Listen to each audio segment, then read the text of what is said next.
భర్త పేరు వెంకన్న. వీళ్ళ యొక్క నివాస గృహం గుడిసె. నిన్న ఆదివారం రాత్రి సుమారు సమయం 10 గంటల సమయంలో మరి షార్ట్ సర్క్యూటా లేదా ప్రమాదవశాత్తు ఏ రకంగా జరిగిందో తెలియదు, కానీ గుడిసె మాత్రం పూర్తిగా కాలిపోవడం జరిగింది. ఈ యొక్క కాలిపోయిన దాంట్లో వాళ్ళకు సంబంధించిన డబ్బులు ఒక 5,000 సుమారుగా, ప్లస్ అలా 2 మాసాల బంగారము, బియ్యము, వంట సామాగ్రి, సో పైకప్పు, ఇవన్నీ కూడా కాలిపోవడం జరిగింది.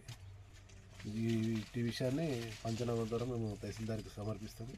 ప్రభుత్వం నుండి రావాల్సిన ఆర్థిక సాయం తక్కువ రావడానికి ప్రయత్నం చేస్తాం.